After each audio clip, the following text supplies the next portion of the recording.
Bienvenidos al podcast Palabra Viva, Comunidad Cristiana.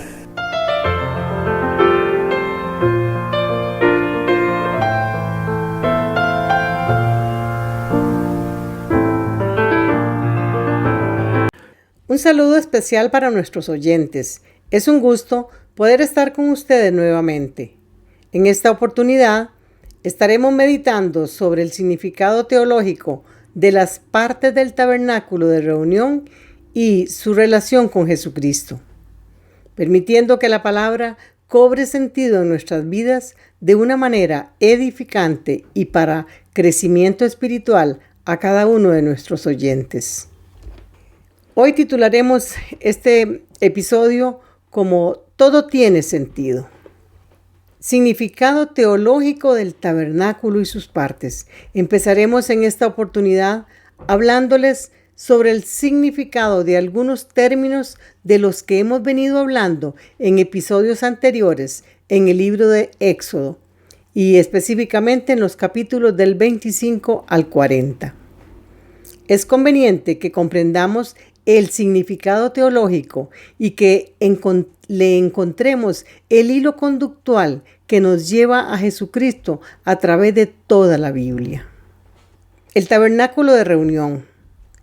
De este lugar santo nos habla la palabra de Dios, concretamente en el libro de Éxodo, como un mandato dado a Moisés. Era una tienda móvil o transportable, símbolo de la presencia de Dios en medio de su pueblo. Servía como santuario, donde los israelitas presentaban sus oraciones, sus sacrificios y su alabanza a Dios.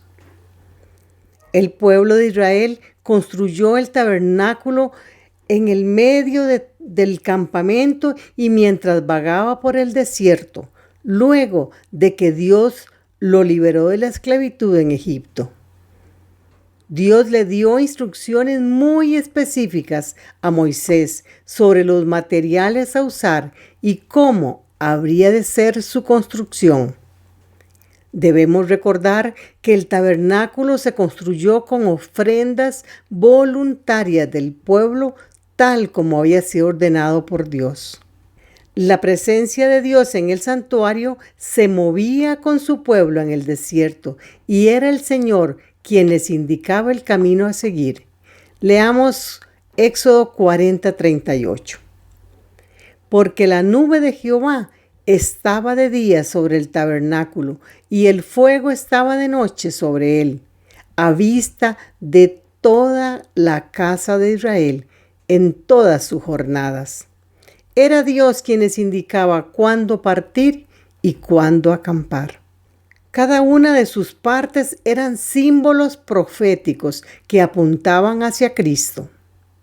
Podemos decir que el tabernáculo en sí simboliza a Jesús como Dios con nosotros, según está escrito en su palabra en Isaías 7:14. También podemos verlo como símbolo de los creyentes en Cristo, siendo nuestro cuerpo templo del Espíritu Santo, como está escrito en 1 Corintios 6:19 y en Juan 14:23, cuando Cristo dijo: el que me ama obedecerá mi palabra, y mi Padre lo amará y haremos morada en él. A lo largo de todo el Antiguo Testamento, el plan divino de Dios, desde Génesis, apuntaba a la figura de Cristo, el Mesías, su ungido enviado. En este sentido, el tabernáculo de Dios no está fuera del mensaje profético divino. Recordemos que el tabernáculo era una sombra de lo que estaría por venir.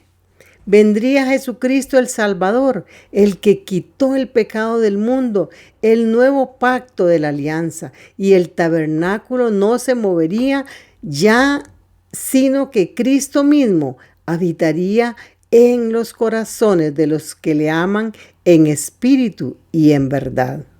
Vamos a ver la entrada del tabernáculo. Había una sola entrada frente al altar donde se realizaban los sacrificios. La entrada es símbolo de Jesús. El mismo Jesucristo dijo en Juan 10:9. Yo soy la puerta, el que por mí entrare será salvo, y entrará y saldrá y hallará pastos. El altar de bronce para los sacrificios. Este altar también nos lleva a Jesucristo, el sacrificio perfecto y sin mancha del que nos habla Hebreos 9, 13 y 14. Dice así la palabra: porque si la sangre de los toros y de los machos cabríos y las cenizas de la becerra rociadas a los inmundos santifican para la purificación de la carne, cuánto más la sangre de Cristo, el cual, mediante el Espíritu Eterno, se ofreció a sí mismo sin mancha a Dios, limpiará también vuestras conciencias de obras muertas para que sirváis al Dios vivo. La fuente o el lavacro. Los sacerdotes debían lavarse las manos y los pies en esta fuente como símbolo de limpieza. Antes de entrar al lugar santo, nadie podía entrar a este lugar sin santidad y pureza. Podemos asociarlo como símbolo del bautismo también, la necesidad que tenemos de nacer del agua de que nos habla Juan en el capítulo 3 y versículo 5, cuando nos dice: respondió Jesús, de cierto te digo, que el que no naciere del agua y del Espíritu no puede entrar en el reino de Dios. Respondió Jesús. El mismo Cristo es nuestra fuente de agua a través de la cual obtenemos limpieza de todo pecado. Gloria a Dios. La mesa de los panes de la propiciación, otro elemento del tabernáculo, se ubicaba en el lugar santo del tabernáculo de reunión.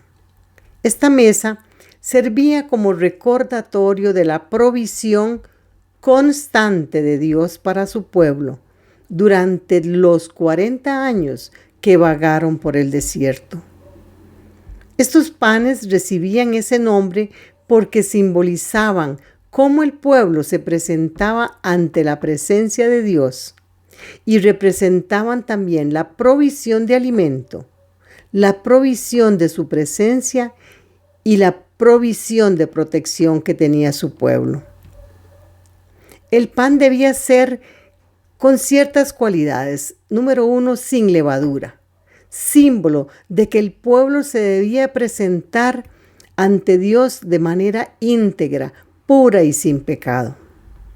Debía también emanarse incienso sobre él, incienso que desprendía un olor grato, simbolizando las alabanzas, las oraciones y adoración del pueblo hacia Dios. Así es como nos tenemos que presentar ante Dios con olor fragante y grato diariamente. Este pan también tenía que ser renovado. Así debemos buscar a Dios de manera permanente y no en forma ocasional. También eran 12 panes, representando a cada una de las tribus de Israel. Pero hoy también simboliza a la totalidad del pueblo de Dios como un solo cuerpo. La mesa también simboliza a Jesús, porque nos dice la palabra que Él es el pan de vida, cuando el mismo Jesús declara: el que a mí viene nunca tendrá hambre, y el que en mí cree nunca más tendrá sed. Vamos a hablar del candelabro. El candelabro era una lámpara cuyo significado representaba la iluminación del mundo. Contenía 7 brazos unidos por un tronco central que representa a Dios. También esto nos lleva a Jesucristo como la luz del mundo. En el Evangelio de Juan, capítulo 8 y verso 12, una vez más Jesús se dirigió a la gente y le dijo: yo soy la luz del mundo. El que me sigue no andará en tinieblas, sino que tendrá la luz de la vida. También puede representar la palabra de Dios que alumbra nuestro camino, como nos dice el Salmo 119, 105. Lámpara es a mis pies tu palabra y lumbrera a mi camino. El altar de oro para el incienso. Era aquí donde el sacerdote presentaba las oraciones del pueblo ante Dios. Allí intercedía por el pueblo, al igual que Jesús intercede por nosotros, como dice Juan en el capítulo 17 y verso 19. Yo ruego por ellos, no ruego por el mundo, sino por los que me diste, porque tuyos son. Y en Juan 14, 16 también nos dice su palabra, y yo rogaré al Padre, y os dará otro consolador, para que esté con vosotros para siempre. El velo o cortinas. Esto separaba el lugar santo del lugar santísimo. Representaba la separación entre la santidad de Dios y el pecado del hombre. El sumo sacerdote era el único al que se le permitía pasar al otro lado del velo una vez al año. Este es el velo que se rasgó cuando Jesús fue crucificado. Gracias al sacrificio de Cristo, los hijos de Dios somos ahora sacerdotes, según 1 de Pedro 2:9. Nos dice la palabra, mas vosotros sois linaje escogido, real sacerdocio, nación santa, pueblo adquirido por Dios, para que anunciéis las virtudes de aquel que os llamó de las tinieblas a su luz admirable. Y además podemos acceder a su presencia ya no una vez al año, como lo hacía el sacerdote, sino en cualquier momento, a través de la oración. Tenemos acceso directo a nuestro Padre a través de Jesucristo. El arca del testimonio era un símbolo de la presencia de Dios entre su pueblo y del pacto que había establecido con ellos. Lugar en donde el sumo sacerdote ofrecía los sacrificios para la expiación de sus pecados y las del pueblo. El sacerdote rociaba la sangre de los animales sobre el arca, simbolismo hoy de la sangre de Jesús que limpió nuestros pecados, según 1 de Juan 1:7. Haciendo referencia también Juan el Bautista, cuando hablando de Jesús, dijo: aquí tienes al Cordero de Dios que quita el pecado del mundo. Cobra vida cada una de estas palabras cuando las asociamos con Cristo mismo y entendemos aún más cuando Él se dirigió al pueblo y les decía: soy la luz del mundo, soy el pan de vida, yo soy la vid, yo soy la vida para cada uno de ustedes. Termino este episodio diciéndoles que a pesar de que por fuera el tabernáculo se veía sencillo, por dentro contenía la majestuosidad de Dios. Era una mezcla de majestad y humildad encarnada en Jesucristo, quien nació en Nazaret de Galilea, una región humilde y sin riqueza, sin poder o grandeza. Sin embargo, en la persona de Cristo contenía la increíble gloria de Dios y la sabiduría de Cristo, que es la sabiduría del Dios Todopoderoso. Así debe ser la verdadera imagen del creyente donde mora Dios. Aunque por fuera parezcamos que no tenemos nada que ofrecer, por dentro debemos estar llenos de la gloria divina. Hoy vemos con claridad que toda la palabra cobra sentido cuando meditamos detenidamente en ella y somos conducidos al Evangelio de las Buenas Nuevas de salvación. Oramos. Señor Jesús, gracias por ofrecerte como sacrificio de expiación por nuestros pecados.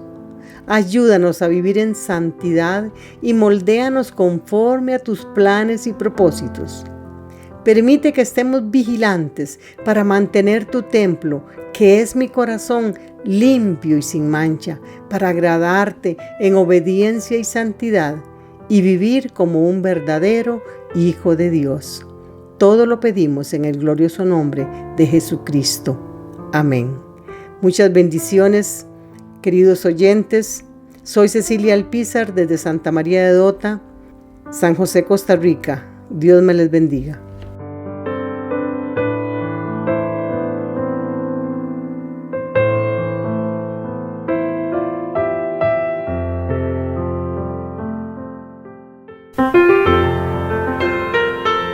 Muchas gracias por escuchar. Recuerde escribirnos al correo palabravivacomunidadcristiana@gmail.com.